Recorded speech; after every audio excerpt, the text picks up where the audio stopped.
সবার প্রতি শুভকামনা জানিয়ে শুরু করছি এনটিভির নিমন্ত্রণে। আপনাদের সঙ্গে আছি আমি নুজহাত সাওম। দর্শক, এনটিভির নিমন্ত্রণে অনুষ্ঠানটি শুক্রবার ছাড়া সপ্তাহের প্রতিদিন সকাল ৯:৩০ এনটিভির পর্দায় দেখতে পাবেন। আমাদের আয়োজনে আজ থাকছে সংস্কৃতি, এনটিভি অনুষ্ঠান সূচি ও আলাপন। প্রথমেই সংস্কৃতি।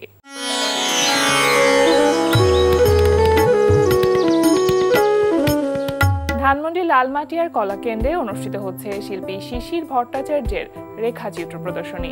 প্রতিদিন বিকেল ৪টা থেকে রাত ৮টা এই সময়ে প্রদর্শনী চলবে ২৭ সেপ্টেম্বর পর্যন্ত। আলোকচিত্রী নাসির আলী মামুনের তোলা শিল্পী এস এম সুলতানের ছবি নিয়ে ধানমন্ডির বেঙ্গল শিল্পালয়ে অনুষ্ঠিত হচ্ছে আলোকচিত্র প্রদর্শনী শতবর্ষে সুলতান। প্রতিদিন বিকেল ৪টা থেকে রাত ৮টা এই সময়ে প্রদর্শনী চলবে ২৭ সেপ্টেম্বর পর্যন্ত। এবার এনটিভি অনুষ্ঠান সূচি।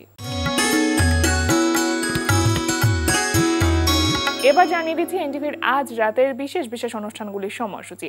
সন্ধ্যা ৬টা ১৫ থাকছে সমসাময়িক বিষয় নিয়ে অনুষ্ঠান সংলাপ প্রতিদিন।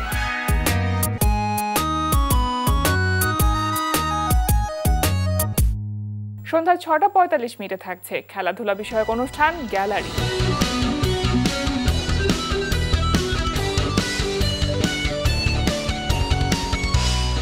রাত ৮টা ২০ থাকছে রান্না বিষয়ক অনুষ্ঠান ফুড ক্যারাভান। রাত ৯টা ৩০ থাকছে শামস করিমের পরিচালনায় ধারাবাহিক নাটক ৭ কিলো ১ গ্রাম। আপনি কথায় কথায় চোখ মারেন কেন? আমার তো সহ্য হয় না।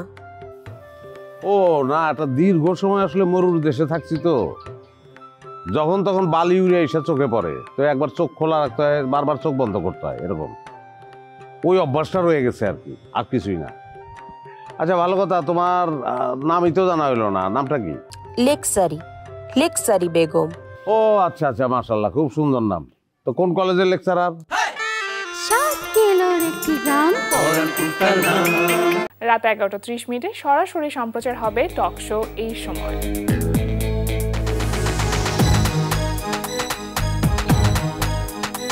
এই ছিল এনটিভির আজ রাতের বিশেষ বিশেষ অনুষ্ঠানগুলির সময়সূচি। এবার আলাপন। প্রিয় দর্শক, আমাদের আলাপনের আজকের অতিথি গবেষক ও প্রশিক্ষক প্রফেসর ডক্টর জহির বিশ্বাস। শুভ সকাল, কেমন আছেন? শুভ সকাল, ভালো আছি। খুব ভালো লাগছে আপনাকে পেয়ে। মেডিটেশন নিয়ে আপনি দীর্ঘদিন ধরে কাজ করছেন, বিশেষ করে কসমিক মেডিটেশন নিয়ে। ১৯ সেপ্টেম্বর একটি কসমিক মেডিটেশন ও মাইন্ড মাস্টারি ট্রেনিং অনুষ্ঠিত হতে যাচ্ছে। ১৫ থেকে ১৮ তারিখ পর্যন্ত যেটা অনলাইন ছিল, এবং সেটা ১৯ তারিখে আপনারা অফলাইন করতে যাচ্ছেন। সব কিছু মিলিয়ে এবার আয়োজনটা আসলে কেমন যাচ্ছে, বা ১৯ তারিখের প্রিপারেশনটা কেমন? চমৎকার। আপনার মাধ্যমে আমি বহু মানুষকে জানিয়ে দিতে চাই শুরুতেই যে আজকে যে আলোচনা হবে সেটি শুধুমাত্র জ্ঞানবিলাস এবং বাক্যবিলাস হবে না, সেটি মানুষের কাজে লাগবে আমাদের কথার ভেতর দিয়ে এবং আলোচনার ভেতর দিয়ে, এবং কিছু প্রয়োজনে কিছু প্র্যাকটিসের ভেতর দিয়ে আমরা সেই চেষ্টা করব। ১৬ থেকে ১৮ পর্যন্ত প্রতিদিন সন্ধ্যাবেলা অনলাইন চলবে ৩ ঘন্টা। এটি মেডিটেশন অ্যান্ড মাইন্ড মাস্টারি। এটা open for all, registration process আছে। এই meditation and mind mastery training এর প্রয়োজনীয়তাটা কি? একটা আছে ব্রিদিং টেকনিক, তার সাথে থাকে যোগা, এটি আলাদা। আচ্ছা, এর সাথে হয়তো মেডিটেশন থাকে, সেটিও আলাদা, আবার মাইন্ড মাস্টারি থাকে, সেটিও আলাদা। আমি একটা বিষয় দেখলাম যে ঢাকায় মেডিটেশন আছে, মাইন্ড মাস্টারি আছে, কেউ কেউ যোগা করায়। আচ্ছা, কিন্তু মানুষের, এই শহরের মানুষ কত যন্ত্রণায় কষ্টে থাকে, যানজট থাকে, অনেক স্ট্রেসের ভিতরে থাকে, তাদের কিন্তু একসাথে করে একটা সেবা নাই। জি, একসাথে করে কম টাকায় একটা সেবা নাই। কারণ কি, আমাদের দেশের মানুষ যে মধ্যবিত্ত মানুষ, তাদের নাগালের বাইরে আছে, এগুলো অনেক উচ্চ মূল্যের প্রশিক্ষণ। আমি চিন্তা করলাম যে একসাথে করে সবকিছুকে কম্বাইন করে দিনব্যাপী করে কম টাকায় একটা ভালো সেবা দেওয়া যেত। এখানে নামমাত্র মূল্যে আমি সেবাটাকে ফোকাস করেছি। আচ্ছা, বিকজ আমার নিজের ব্যাকগ্রাউন্ড যদি বলি, আপনি প্রসঙ্গক্রমে বলছি যে আমি 5টা বিশ্ববিদ্যালয়ে পড়িয়েছি। আমি জাতিসংঘে কাজ করেছি, আম্মান, জর্ডান, মিশর, সিরিয়া, জর্ডানে কাজ করেছি। 5টা বিশ্ববিদ্যালয়ে পড়িয়েছি, 2টো বিশ্ববিদ্যালয়ে আমি চেয়ারম্যান ছিলাম, একটা বিশ্ববিদ্যালয়ের ডিন ছিলাম, ঢাকা বিশ্ববিদ্যালয়ের পিজিডি কোর্সেরও আমি টিচার। তো আমার তো ক্যারিয়ার ছিলই, বেটার হ্যাঁ, ক্যারিয়ার। মানে ক্যারিয়ারের ক্ষেত্রে আসলে অনেক ডাইমেনশন ছিল হ্যাঁ, আপনার। তাহলে আমি 18 বছর আগে কমিউনিকেশনে পিএইচডি করেছি, জর্ডান বিশ্ববিদ্যালয়ে পড়েছি, জাহাঙ্গীরনগর বিশ্ববিদ্যালয়ে পড়েছি, ঢাকার নটরডেম কলেজ, পাবনা জিলা স্কুল। তো আমার একাডেমিক গ্রোথ, ক্যারিয়ার ওয়াজ এক্সেলেন্ট। আচ্ছা, তাহলে আমি মেডিটেশনে কি করে আসলাম? এক্স্যাক্টলি সেটাই প্রশ্ন, যে সেখান থেকে আসলে মেডিটেশনের প্রতি আপনার আগ্রহটা কেন তৈরি হলো, বা আমার জীবনে কসমিক মেডিটেশন মূলত। হ্যাঁ জি, হ্যাঁ। আমার জীবনে কিছু প্রবলেম ছিল বহু বছর আগে। সেই প্রবলেম সলভ করতে মেডিটেশনের প্রতি আকৃষ্ট হই। আমার ইমোশনাল ম্যানেজমেন্টের জন্য, ইমোশনাল ইন্টেলিজেন্স ম্যানেজমেন্টের জন্য, আবেগীয় দক্ষতা বাড়ানোর জন্য আমি ঢাকা নটরডেম কলেজে যখন পড়তাম, তখন ঢাকা বিশ্ববিদ্যালয়ের মনোবিজ্ঞান বিভাগে এসে চেয়ারম্যান স্যারের সাথে দেখা করে কথা বলতাম যে মানুষের রাগ হয় কেন, প্রথম প্রশ্ন। তো বলছে যে প্রত্যাশা পূরণ না হলে মানুষ রেগে যায়। সে মনে মনে একটা কিছু প্রত্যাশা করছে, আচ্ছা, সেটি অর্থ হতে পারে, রিলেশন হতে পারে, টাকা পয়সা হতে পারে, পদবি হতে পারে, স্বীকৃতি হতে পারে, ভালোবাসা হতে পারে, জীবনের যে কোনো ক্ষেত্রে হতে পারে Whatever. সেটা। হ্যাঁ, এই প্রত্যাশা যখন পূরণ না হয় তখন সে কি করে, ক্ষেপে যায়, রেগে যায়। এবং এই রাগটা যখন ম্যানেজ করতে পারে না তখন সে সব কিছু এলোমেলো করে ফেলে। এইখানে আমি যখন ট্রেনিং নিলাম মেডিটেশন শুরুর দিকে, হয়তো 20 বছর আগে, তখন আমি দেখলাম যে ব্রেনের অনেকগুলো ওয়েভ আছে। আমি একটু ক্লিয়ার করে বলবো। আচ্ছা, হ্যাঁ অবশ্যই শুনি। Gamma, beta, alpha, theta, delta, ব্রেনের যে ওয়েভগুলো আছে, মানুষ যখন রেগে যায় তখন সে গামা লেভেলে থাকে। আচ্ছা। আর আমরা যখন এখন কথা বলছি বিটা লেভেল থেকে, আপনি প্রশ্ন জি, করছেন আমি উত্তর জি। দিচ্ছি, আমরা বিটা লেভেলে। আর আলফা লেভেলের যে পাওয়ার সেটি হচ্ছে 97%, বিটা লেভেলের পাওয়ার অনলি 3%। আমরা আলফা লেভেলে ব্রেনকে অনেক কাজে লাগাতে পারি, ব্রেনকে রিওয়ার করতে পারি, কিন্তু আমরা বিটা লেভেলে এবং যে আমরা যে গামা লেভেলে আমরা যে থাকি, ওখানে আনপ্রোডাক্টিভ একটা লেভেল, যেখানে মানুষ বড় কিছু হতে পারে না, বড় কিছু করতে পারে না। পৃথিবীতে যারা বড় কিছু করেছে, বড় কিছু অর্জন করেছে, বা বড় নিত্য কিছু, নৈমিত্তিক যে কাজগুলো সেখানে অনেকটা ব্যাহত হয়। সেটি তো হবেই না, বড় গোলও হবে না। সে একটি সাধারণ মানুষে রূপান্তরিত হবে কখন, যখন তাকে ব্রেইনটাকে বুঝবে না। জি।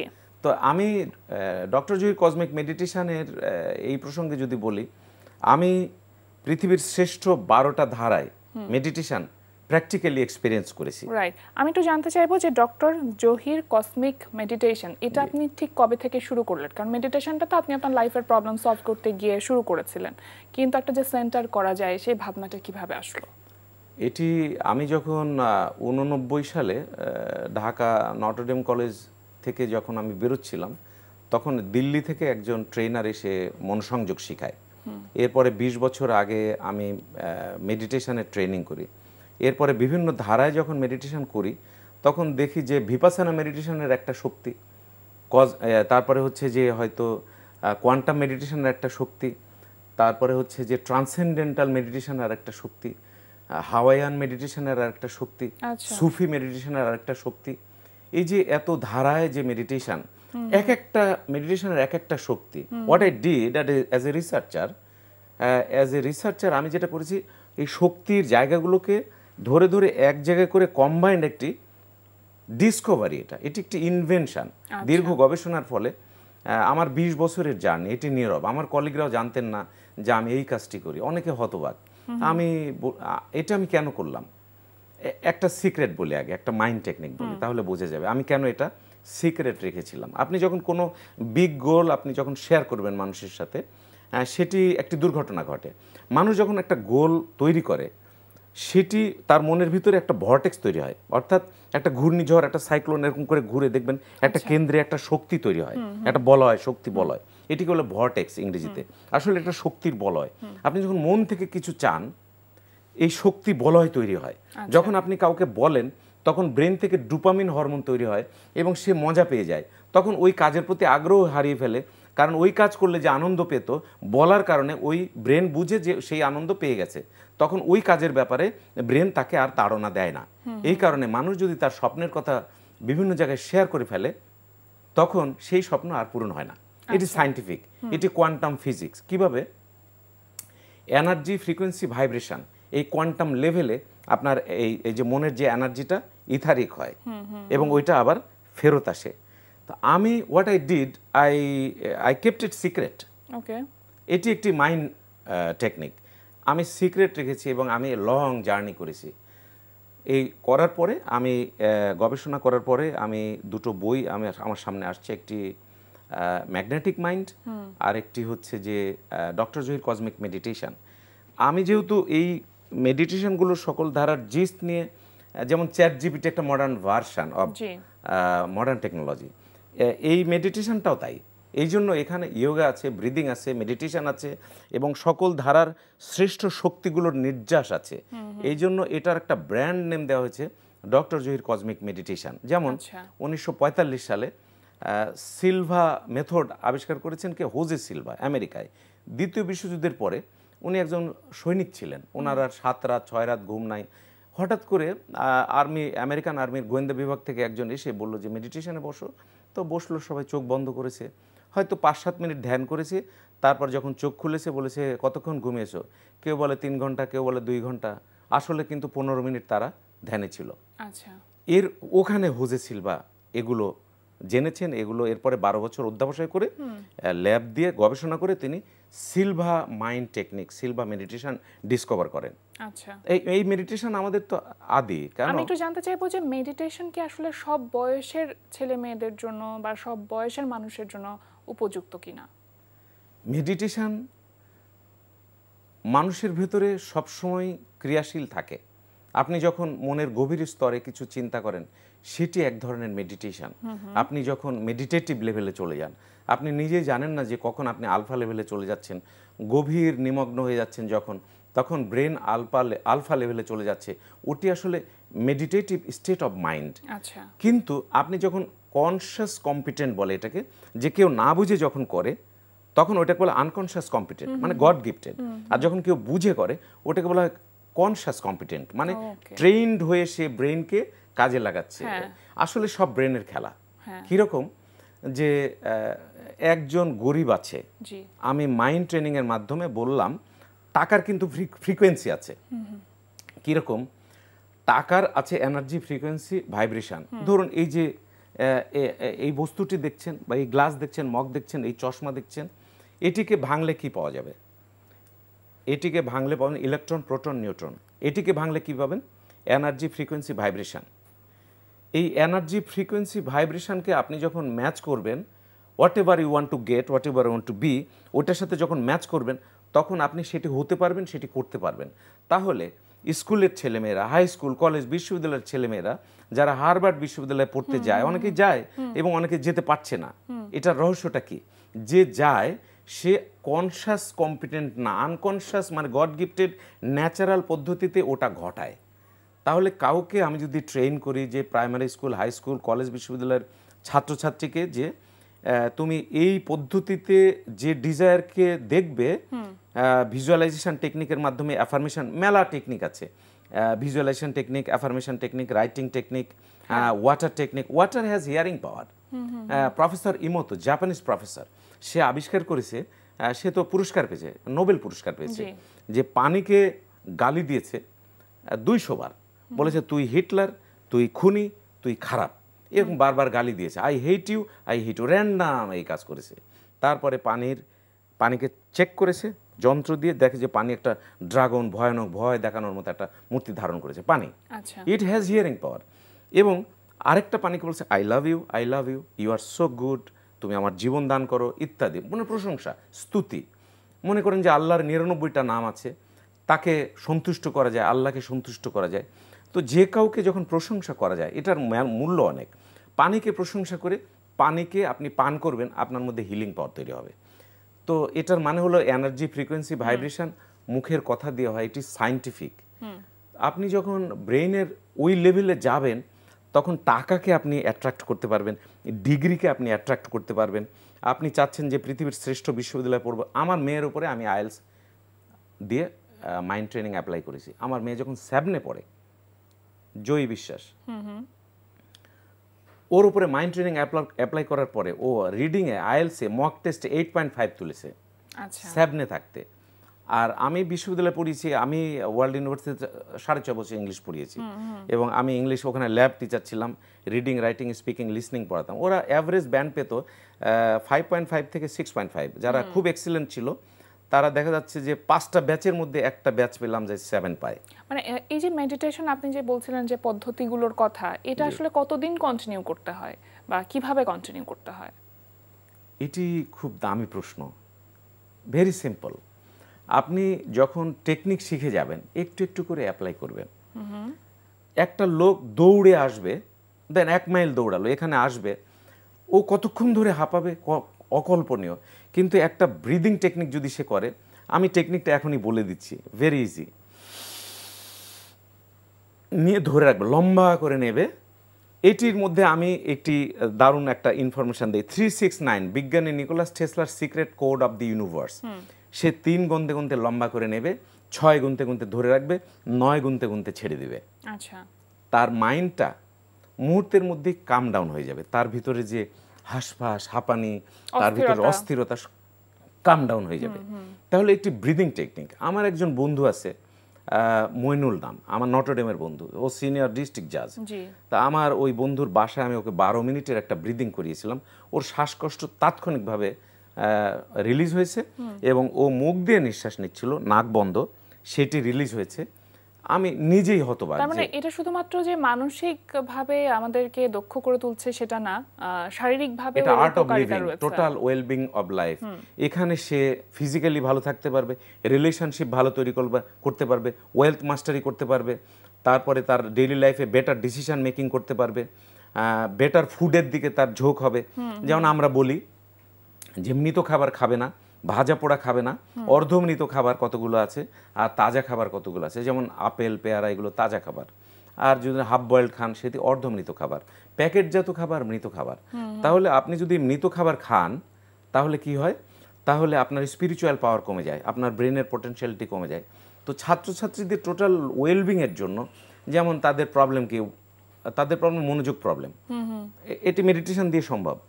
তারপরে হচ্ছে যে মোবাইল এডিকশন, এটিকে মাইন্ড ট্রেনিং দিয়ে সম্ভব। এখানে মেডিটেশন দরকারই নাই, এখানে মাইন্ড টেকনিক অ্যাপ্লাই করবে, মোবাইল এডিকশন চলে যাবে।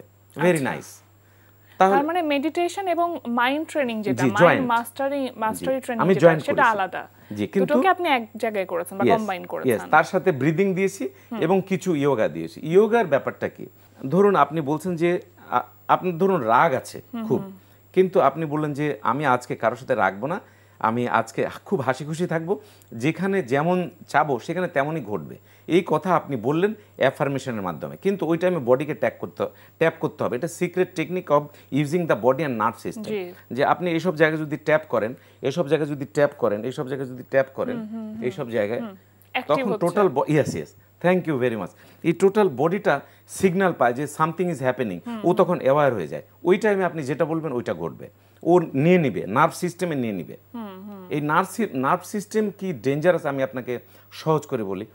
কোরবানির সময় গরুকে, একটা ষাঁড় গরুকে কিভাবে হাত পা বেঁধে সবাই জোর করে ঠেসে ধরে জবাই করে, তখন ও কি করে, ওর কত শক্তি, প্রচণ্ড শক্তি দিয়ে সে বাঁচতে চায়। তার মধ্যে তখন কি হয়, ঘৃণা, রাগ, ক্ষোভ, দুঃখ, হতাশা, বাঁচার আকুতি। এবং যখন তার মাংসটাকে টুকরো টুকরো করে কাটা হয়, জাল দেওয়া হয়, একেবারে ভুনা ভুনা করা হয়, মিশিয়ে ফেলা হয়, ওই যে কোষের ভিতরে তার ওই নেগেটিভ এনার্জি সব রয়ে যায়। এবং যারা গরুর মাংস বেশি খাবে, যারা 4 পা বেশি খাবে, তাদের মধ্যে নেগেটিভ এনার্জি বেশি থাকবে। এই জন্য অনেক সাধুরা শুধু ভেজিটেবল খায়, ভেজিটেরিয়ান। এবং আমরা যদি ভেজিটেরিয়ান হই, দেখা যাচ্ছে যে এটি ধর্মভিত্তিক না, বিজ্ঞান ভিত্তিক। তো ব্যাপারগুলো এরকম। এখন বিশ্ববিদ্যালয়, স্কুল, কলেজের ছাত্রছাত্রীরা এই ব্রেইন ট্রেনিং এবং মাইন্ড রিওয়ারিং এই জিনিসগুলো যদি করে, তাদের বেটার একটা ক্যারিয়ার হবে। আমি একটা আরেকটা কোর্স চালু করেছি, wealth Mashrafe for the entrepreneurs. দেখেন একটা জিনিস দেখেন নুজাত আপা, আমাদের দেশে, ছোট্ট দেশ, লোক কত, চাকরি কম, শিক্ষিত বেকার অনেক।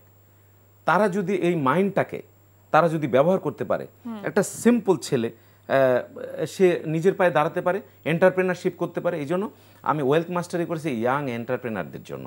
জি, আপনি তো আসলে শিক্ষকতা পেশার সাথেও আছেন, গবেষণাও করেছেন, আবার আপনি জাহাঙ্গীরনগর বিশ্ববিদ্যালয়ে নাটক ও নাট্যতত্ত্ব বিভাগে লেখাপড়া করেছেন, এতগুলো বিশ্ববিদ্যালয়ে পড়িয়েছেন এবং আপনি বাংলা একাডেমি সাহিত্য পুরস্কার পেয়েছেন। বাংলা একাডেমিতে আমি 1998 সালে তরুণ লেখক প্রকল্পে নরকবাসী পূর্ণিমা উপন্যাসের জন্য শ্রেষ্ঠ পুরস্কার পেয়েছি। আর কাব্যগ্রন্থ বেরিয়েছে দেশ পাবলিকেশন থেকে প্রেম নয় দ্রোহ, আর মল্লিক ব্রাদার্স থেকে বেরিয়েছে ইউটোপিয়ান নাট্যগ্রন্থ, আর একটি কাকলি প্রকাশনীতে 2002-এ বেরিয়েছিল অভিমানী ফ্লোরা, দুটো উপন্যাস, একটি নাট্যগ্রন্থ, একটি কাব্যগ্রন্থ। এর বাইরে 77 দেশের কবিদের সাথে অ্যামাজনে 77 দেশের কবিতা নিয়ে বই আছে ইংরেজিতে, সেখানে আমার বায়োগ্রাফি এবং কবিতা আছে। এবং আমি কবিতা লিখি নিভৃত চাই। আমি 92 সালে ঢাকা বেতারের এনলিস্টেড গীতিকার ছিলাম, গান লিখতাম। তো লেখালেখি আমার বড় ভাই পাঞ্জাব বিশ্বাস সাবেক সংসদ সদস্য, তিনি আমার লেখালেখির অনুপ্রেরণা, এবং আমার বাবা একজন শিল্পী ছিলেন। প্রসঙ্গক্রমে বলছি, আমার বাবা একজন লোকশিল্পী ছিলেন। তিনি নানামুখী কাজের সাথে আপনি আসলে যুক্ত থেকেছেন। আমার ভাই বা আমার বাবা, তাদের যে থট প্রসেস, থিঙ্কিং প্যাটার্ন, সেটি আমার মধ্যে বিদ্যমান। একটা জিনিস বলি, একটি লোক ধরেন গরিব, সে ফ্যামিলি থেকে কিছু পায় নাই, তার আত্মীয়র মধ্যে কিছু নাই, কিন্তু এই মেডিটেশন এবং মাইন্ড ট্রেনিং সে যদি পায়, সে আরেকটি মানুষে রূপান্তরিত হবে। Because it is not motivational, it is transformation. মানে আমি একটি জহির থেকে আরেকটি জহিরে রূপান্তরিত হব, মানে নিজেকে খুঁজে পাবার যে বিষয় সেটা চলে আসে, নতুন ভার্সন তৈরি করা। নিজেকে কেউ খুঁজে পাবে বাঁশি বাজানোর ভিতর দিয়ে, কিন্তু বাঁশি বাজানোর ভিতর দিয়ে তো আমি কারেন্টের ইলেকট্রিক বিল দিতে পারবো না। তাহলে এই খুঁজে পাওয়া গোল ওরিয়েন্টেড, কেউ হয়তো টাকাওয়ালা হবে, কেউ হয়তো নামওয়ালা হবে, লিটারেচার করবে, কেউ পলিটিক্স করবে, সাকসেস। এখন কি হয় জানেন, সব মেডিটেশনে মাইন্ডকে কাম ডাউন করে বিদায়, সায়োনারা, বাই বাই, চলে যান।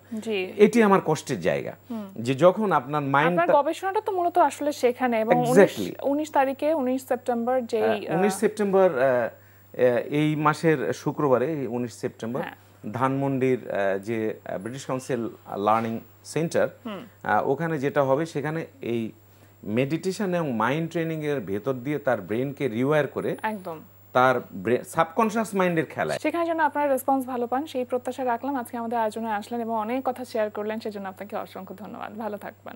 অনেক ধন্যবাদ। সবাইকে শুভকামনা, সবার জন্য দোয়া এবং ভালোবাসা।